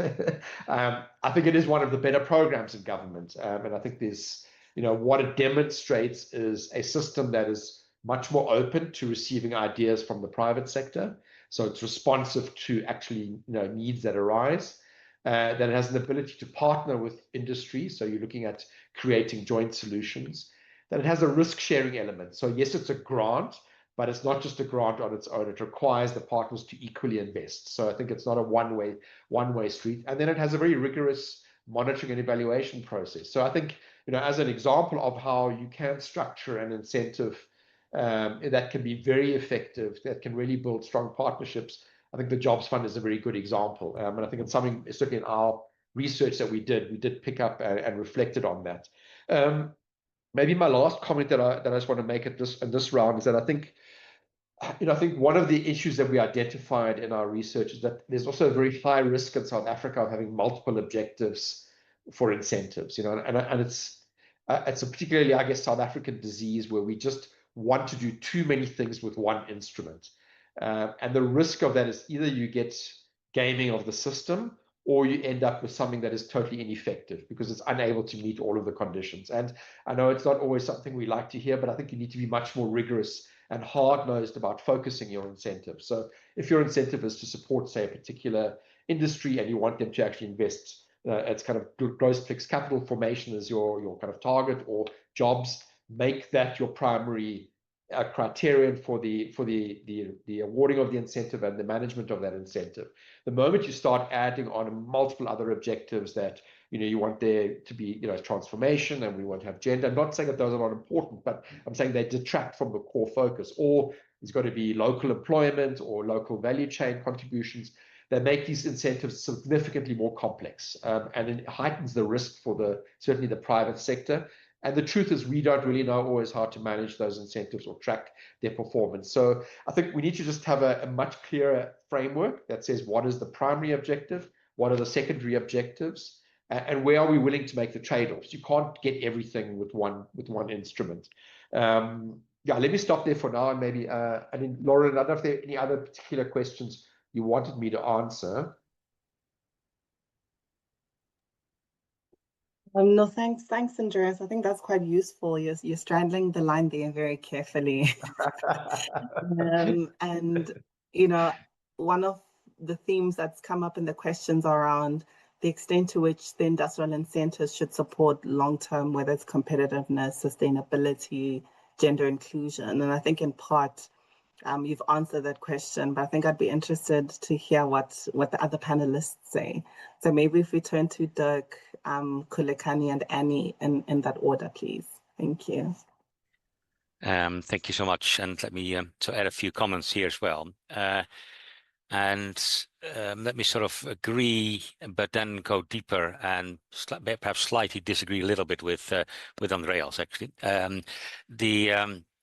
I think it's really important for South Africa to have, if it already has that, to have a very good sense of a direction of where it's going to, and also support getting there. And so I think it's really important to have these overall objectives and to have a vision, because then you can unify around that vision. And I think that's where I think how development happens. And I think my reading of development, of transformation, is that you can't just leave it alone to the private sector on its own. And I think you do need to have the regulatory framework, and you need to incentivize or promote innovation and leave a lot of space there. But I think it's also very important to be supporting the market. And from that perspective, you can do it a bit more directive and a bit less directive. And I wouldn't want to go the Hong Kong direction where you would nothing at all. And the Singapore direction is perhaps too much for many countries as well. But let me just highlight Singapore. So they left Malaysia. Didn't have any domestic capabilities. They needed to attract investment to build up their capabilities, and did so through a range of incentive structures. They built Jurong Park. They then upgraded gradually over time. They started with light manufacturing, and then went to other sectors and did headquarters now. So that they tracked headquarters. They had pioneer incentives.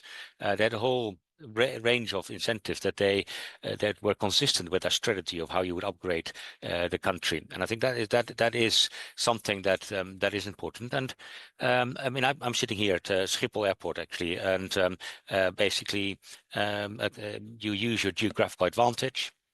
You use your of a hub, but you also have incentives around it, and there are a lot of big IT companies clustered here, and so you do a bit of a combination of things. And I think it also ties in with some of the questions that were raised earlier about CBAMs and what is the future of development. There, I think it's really also important to think about what is the future of South Africa in the green economy, and so building that into your sense of direction of the economy is really important. And then you can then foster clustering, as Singapore has done. So filling gaps in particular clusters that you want to achieve through market-friendly incentives. So I think that's one thing I think that I would suggest is really important, because it will help to cohere a lot of the system. And then secondly, I think it's also maybe interesting to take a step back and actually work it from the other way around. So at the moment, we're talking about there are a lot of incentives. There are 240 plus incentives. How can we make them work for development, as it were? How can we make them work for economic transformation? How can we make them work for South Africa better? You can also work the other way around and just say, this is the sense where we think South Africa needs to go to. There are a range of sectors or type of activities, value chains that we want to be taking into. Thinking about that as an objective. And because it may be these sectors build linkages to the rest of the economy, it may be because they provide jobs for women, it may be for a particular reason. You then think about what are the constraints to developing these sectors, these value chain activities, and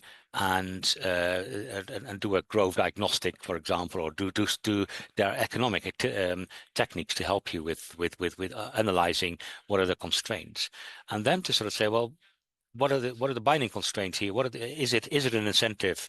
Is it something else? And then you can then see how incentives fit in to this, rather than starting from we've got incentives, we need to make them work, which of course is also important, but actually then sort of say, well, this is the sense of direction, that's where we need to go to, and we need to then monitor each year or over a number of years how well we are doing to achieve our objectives through a range of policies and cohering it. And if that's not working, it may be an institutional challenge that perhaps there isn't coherence in the system, which means that needs to be solved. That coherence picture needs to be solved, and then the rest will follow. So let me just stop there. I think those two points I'd like to bring in now. So thanks. I'll be very brief. I guess in questioning whether we have the right incentives and implementing them the way we should, etc., etc. I think there's a prior question, and that question is: do we have a fit for purpose industrial policy for the country that these incentives are meant to support its implementation? I think there's a big question mark around that. For some of the reasons that Andreas has mentioned, is that people will go on a visit of whatever kind, study tour or whatever, and then they come back and they say, oh, we must do this, oh, we must do that. So I think we have a patchwork of industrial policy, and I question whether it is fit for purpose. I also think that we have not fully resolved in our heads what anchors our industrial policy, at least philosophically, and so on.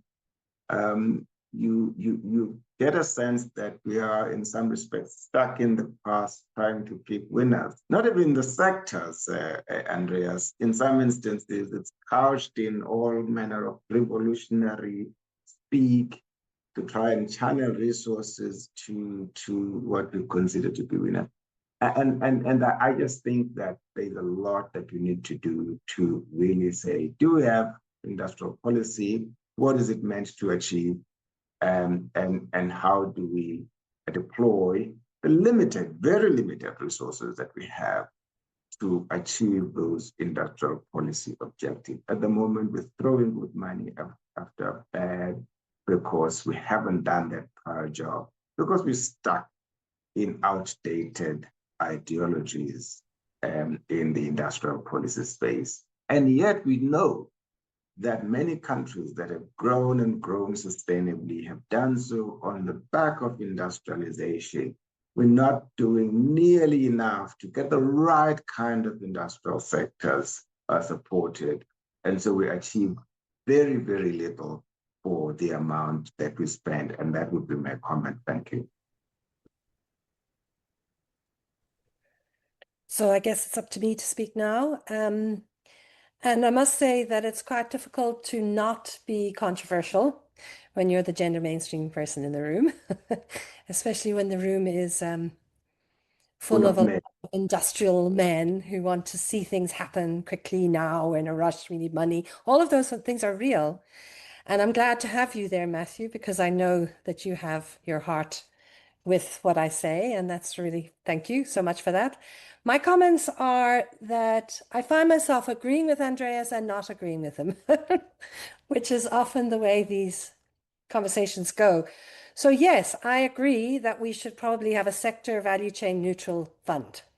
This would be the best thing for women economic empowerment, because women don't necessarily fit into the value chains and sectors that South Africa has selected. As Matthew pointed out, automotives and very big industrial practices, and yet they may fit into others. And in fact, they do fit into others, particularly waste management and things like that. So yes, I think that would give women an easier chance, especially if, as you said, Andreas, they're not linked to a certain amount and that you don't have to have all this experience. These are all really good things. But at the same time, I'm really not a fan of these funds that say you have to have so many women employed. It's not actually about women employment, which is a good thing. It's important. But I think when we're talking about industrial incentives, we're talking about women enterprises. We're talking about women economic empowerment. And it's shown that women who run businesses hire more women. So just by giving a woman funds to run her own enterprise, you're automatically supporting women. And I would also like to respond to one other question that's in the chat.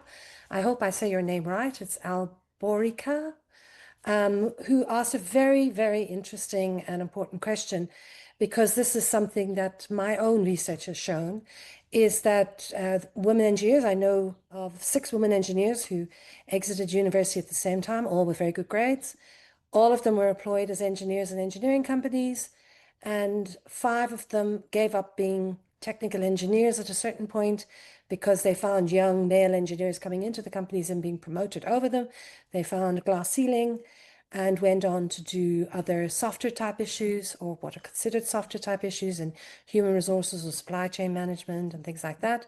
Only 1 of them went out and set up her own company selling solar panels, and ended up having to employ a lot of men who would go and do the marketing for her. There you go. That's one of the problems that we're dealing with. So I think it's very good of you, Alborica, that you brought that up, because this is a problem. And we probably have to deal with those as well. But I would like to see, as I said, I would reiterate that I would like to see gender mainstreaming people with technical skills sitting on these technical assessment programs for what we should do in our industrialization and how we should create industrial incentives. Because I think without the technical skills, you can't contribute to the same extent in those committees. And so I think we need to build up that cadre of people and make sure that we promote them and get those sort of views on the table. So thank you very much. Thank you so much, Annie. And just to bring to everyone's awareness, so we're going to take some of these findings and insights from the discussions and package them into a slightly longer than usual policy brief. So please be on the lookout for that. I'm just going to jump into the next round of questions. And Andreas, you'd started to touch on the one posed by Isaac, and I'm just going to read it out. It says, "We have seen the resurgence of industrial policy globally, which is associated with use of substantial government subsidies. Coming home, there's a call for increased government funding too. Firstly, can South Africa afford big subsidies to support reindustrialization? And then flowing from last week's discussion on infrastructure, is there an opportunity to leverage on the broader SA financial architecture and reduce reliance on subsidies?" So that's Isaac's question. And then there's another one that came in through the registration platform, which asks, what role can public-private partnerships or PPPs play in maximizing the impact of industrial incentives and fostering sustainable investment? So I think I would lump these 2 questions together. And yeah, so Matthew, I don't know if you want to go first, and then we'll just follow the same order. Okay, thanks, Laura. Yeah, I mean, on this one, I'll be pretty brief. I think the one good point that Isaac is raising is that one of the real strengths of South Africa is that we do have a very well developed financial sector and a reasonably efficient financial sector, and so this is one area, one space where government absolutely should be looking to work with rather than replace or substitute for the private sector. And so, where government is getting involved, it should be to finance activities or projects or companies that cannot get support or funding from the private sector, but have something innovative or new that to add that will have wider social or other spin-over effects. That for whatever reason, the private sector is not able to internalize in its own commercial type calculations. So yeah, I think good point, Isaac. We should be looking to leverage off and work with our well-developed private sector. We need to be very careful about simply substituting for or offering cheaper finance and undercutting what is a real South African strength. And I think, Matthew, to your point, we do have quite a few questions, so please feel free to be brief or to skip around. No pressure there. Andreas, you want to go?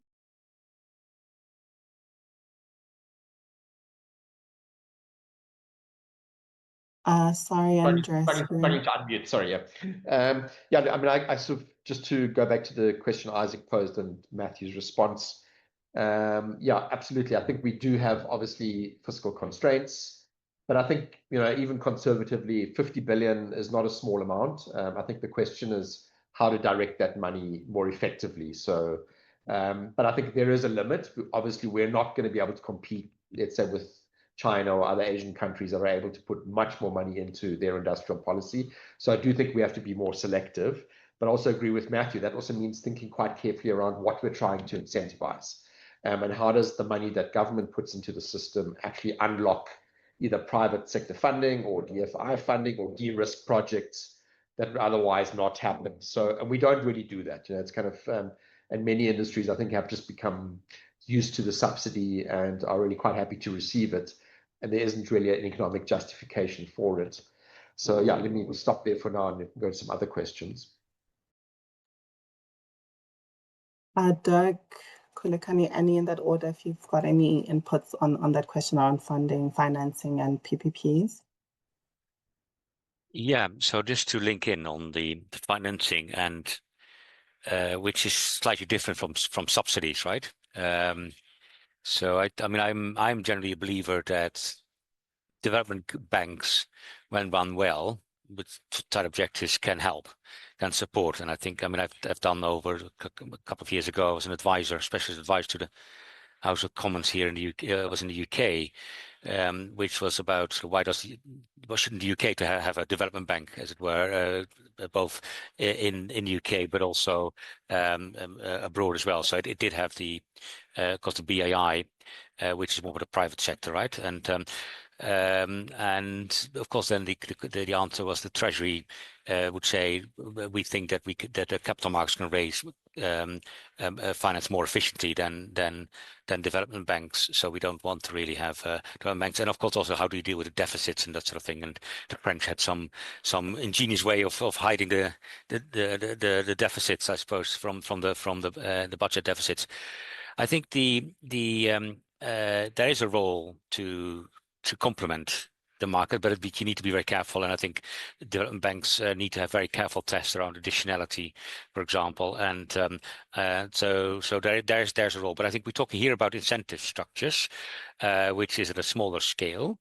And there, I just think it's really important to instill this idea of reciprocity. What do you get back for it? So you don't want to think about it in a static way.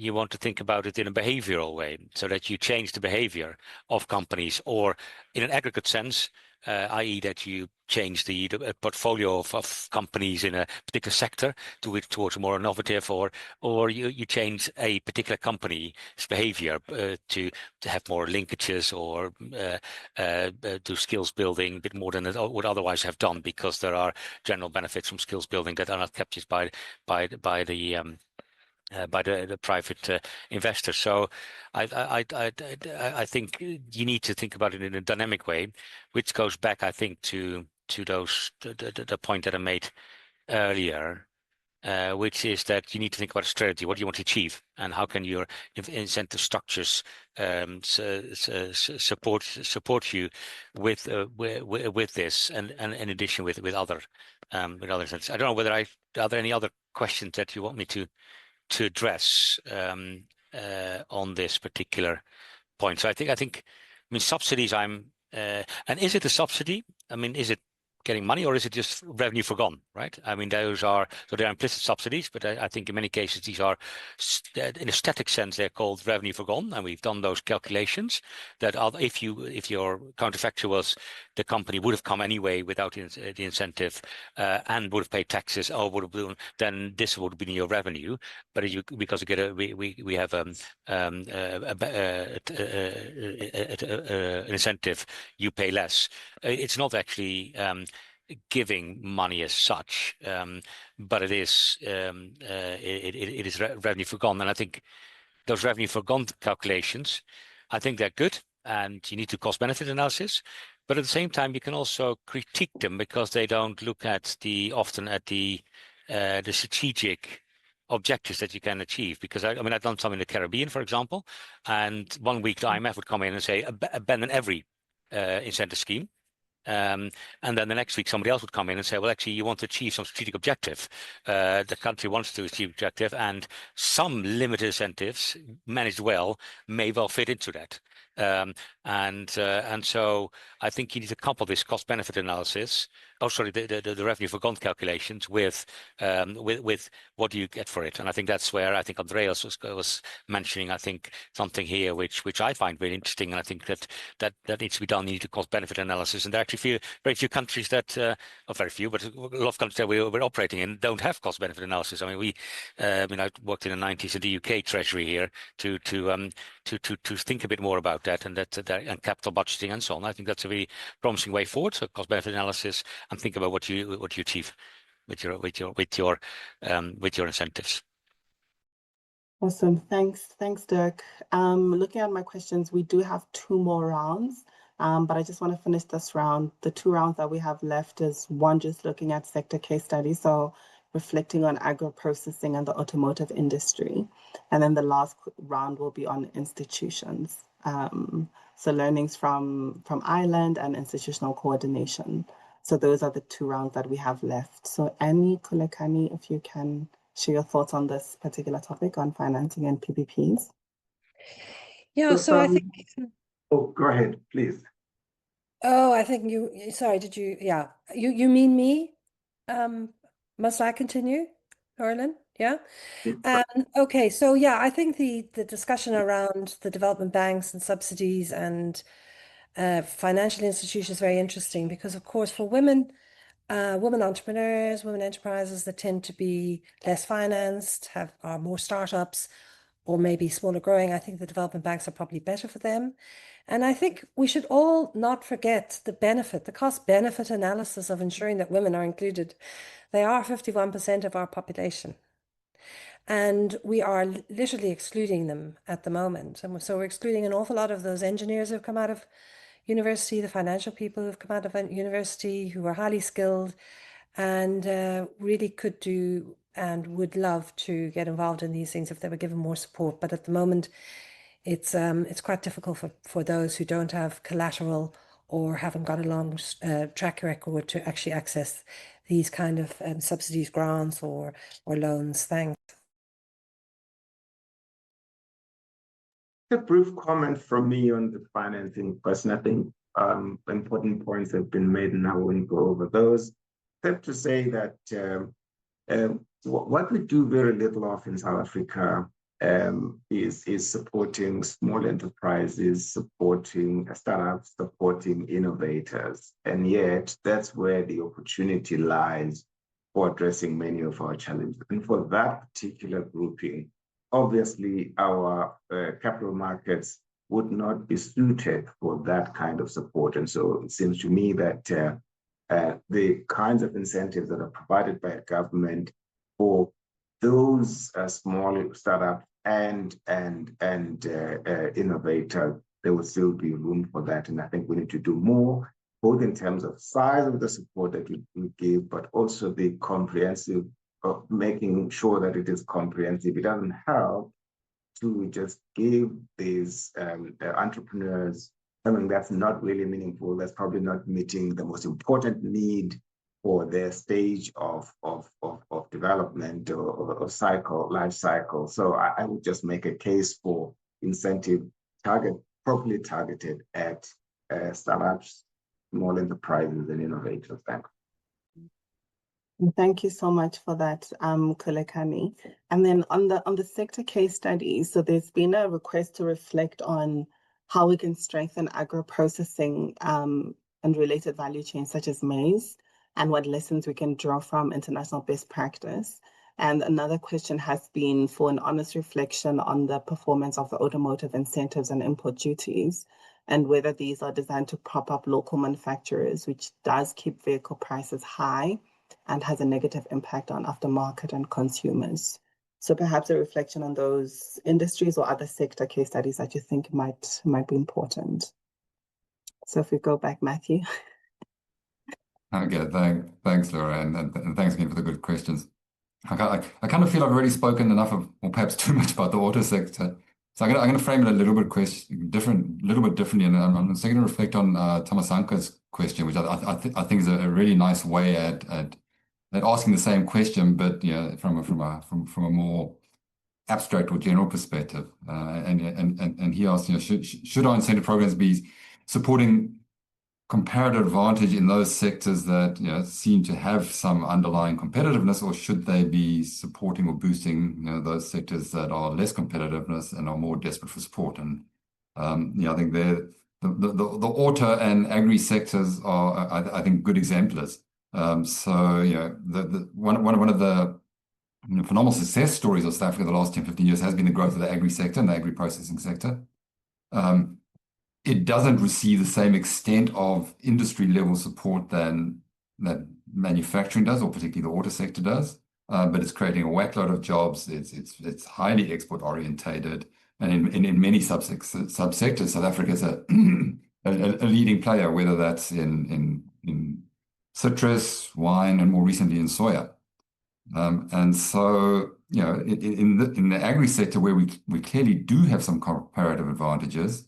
It doesn't seem there's a need for sort of wide-scale sector support. I mean, there's a need for government to do all the right things in terms of enabling the sector to grow and develop. But I think this is an area where there might be opportunities for industrial policy or broader industrial policy to support the sector in adopting new innovations, new technologies, complying with global standards, and then more recently and more importantly, adapting to climate change, adopting renewable energy sources, but also adopting techniques that will enable the sector to mitigate some of the future risks associated with climate change. And so I think that's where government policy, government intervention is needed, because there are clear risks of market failure, and there are clear benefits and spillover effects from addressing these problems across the whole sector. The auto sector is a very different example, and this is a sector which cannot compete without very high levels of government support, very high levels of protection. As the participant indicated, this is covered or carried not only by taxpayers but also by consumers. And it does demonstrate some of the very big risks and costs associated with not only a sector-specific approach, but with an approach that continues to pump money into a particular sector indefinitely, without clear sunset clauses, and has not enabled the industry to adapt or advance or adopt new innovations and technologies. So I think these sectors I think display these or represent these different approaches to industrial policy very well, and also highlight some of the very specific risks and challenges in getting it right, but also in getting it wrong. Well, awesome. Thanks, Matthew. I'm just going to check with the rest of the panelists if anyone else is eager to contribute on this, or if we should. I'm just wary of time now. Okay, maybe just a very quick response, because I think it goes back to a comment that Dirk made. And I hope I didn't sort of create the sense that, we should be evaluating incentives on a very hard sort of financial economic metric, because that's not I think what I was trying to say. I think it is ultimately a balancing act, and it goes back to the country strategy. And there may very well be areas or sectors where you want to make the investment, even though, in the kind of short to medium term, the cost benefit isn't entirely clear, but you have spillover effects, or you have other particular objectives that you want to achieve. So I do think it is kind of balancing the sort of the hard economic financial analysis with broader strategic objectives. That having been said, I think you've got to be very careful, because as we know in South Africa, everything becomes strategic very quickly, and then we kind of whatever flow gets captured under strategic, and we no longer apply any rigor. But so I think going back to the automotive and the agricultural sector again, what we're missing is the long-term perspective. So which of these sectors is an area where we will see long-term growth and benefit?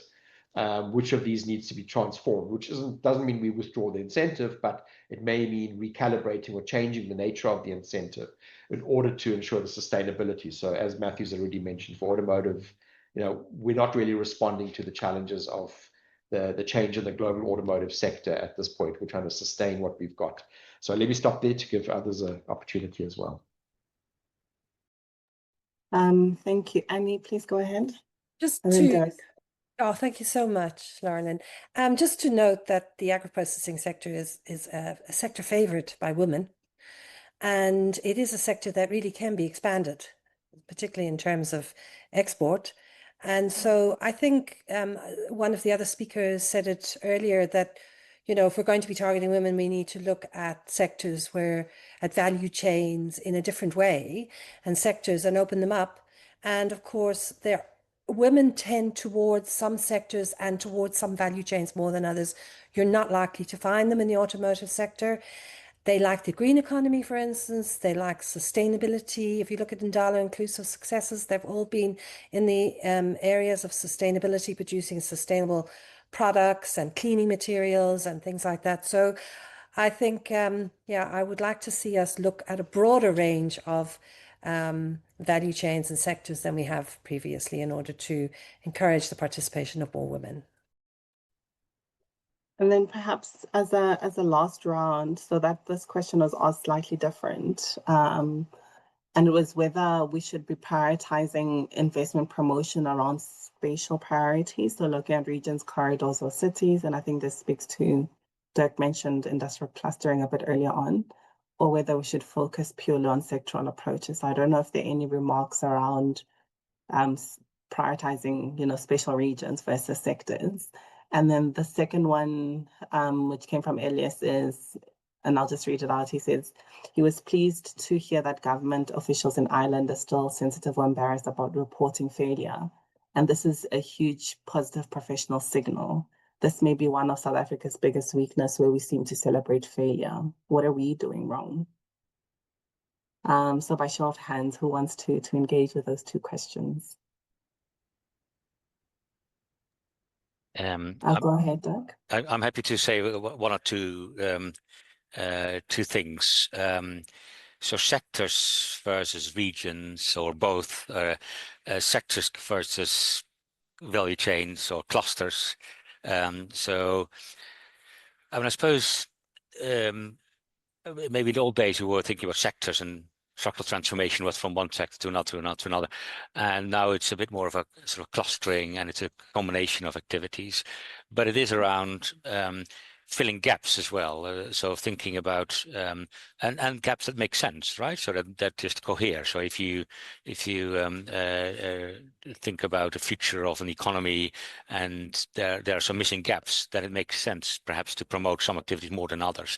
And it doesn't mean necessarily financial incentives. It could also be just laying the foundations in other ways.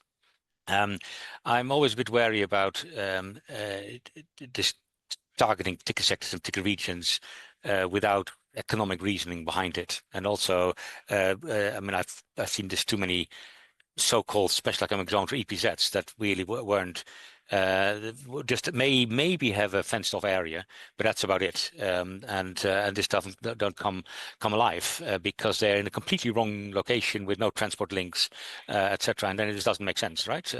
So you need to think about bringing that together and making sure that there are transport links, that it is somewhere in a geographical location, that the sectors do make sense in the profile of the country. Now, then there was this question about sectors, and I think Andreas made a good point about sort of what is the long-term perspective here.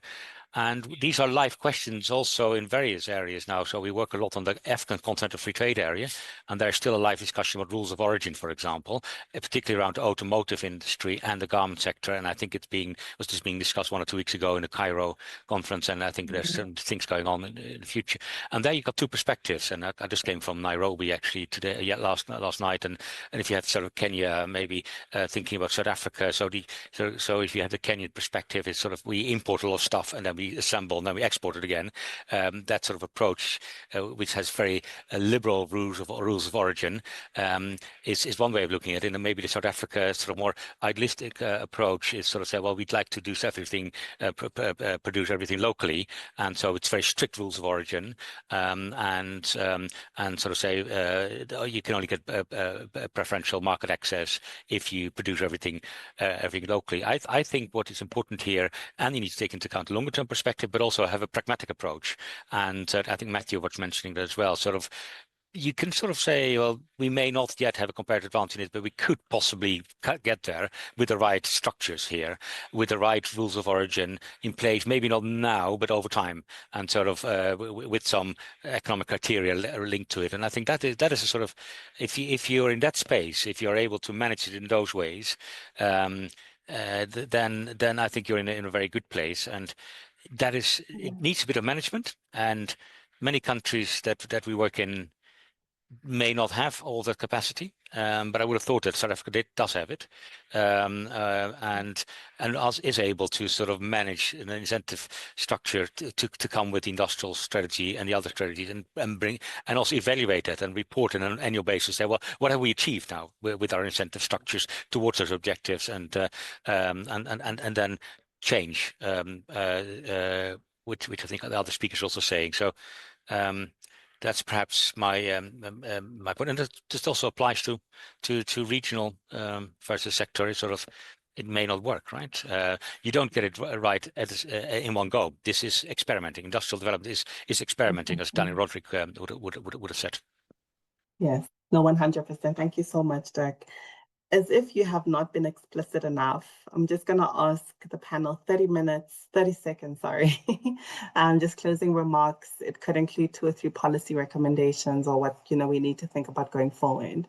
So again, we're just going to start with Matthew, Andreas, Dirk, Khulekani, Annie, in that order. Half a minute, please. Cool. No, thanks, Laura. And I'll touch a little bit on Elias's question. I mean, it's easy to sit here on a Friday morning and throw barbs at government and critique industrial policy, but I think we also need to recognize that making industrial policy decisions is really hard. Deciding who to issue funds to is a difficult and complex decision. Taking away funds is even more hard. It has real impacts on real people.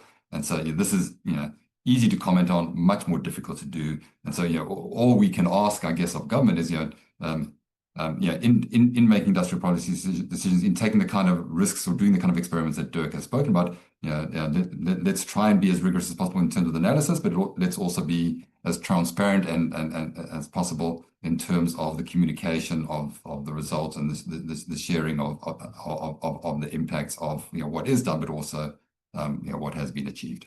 Thanks, Laura.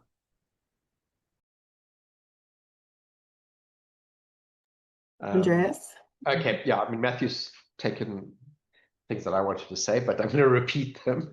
I think for me, the critical issue is creating a system that is transparent, where we clearly also understand what we're achieving or not achieving. So, I think there was a comment earlier, why do we keep repeating these incentives? And surely the simple evidence is that either they're working or they're not working. If they're not working, can we stop them? Can we recalibrate?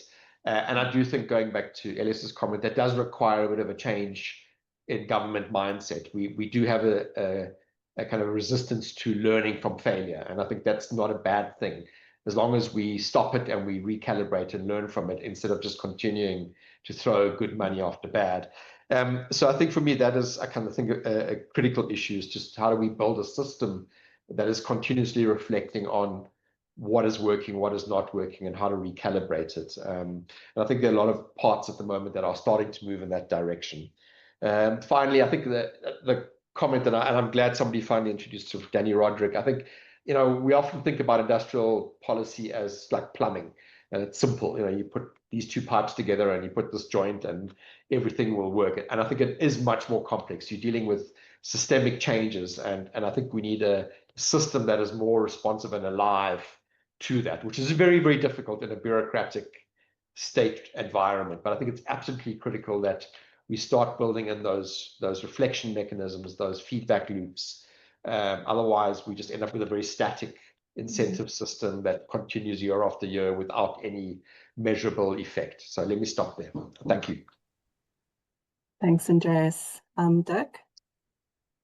Given the importance, and I agree with Andreas here, but given the importance of the automotive industry, it might be interesting to do a bit more here, I think. So, I mean, we think about case studies of automotive industry in Africa, and then actually Morocco has overtaken South Africa, isn't it, in terms of its exports. I would ask 2 or 3 questions here. So what is a future automotive industry in South Africa? What does it look like in order for it to achieve its objectives, long-term objectives, development objectives, which could include also, of course, gender and other objectives, directly and indirectly, and then to sort of say, well, what does a future policy framework look like for this, and how do incentives work in this, and what can we learn from the past?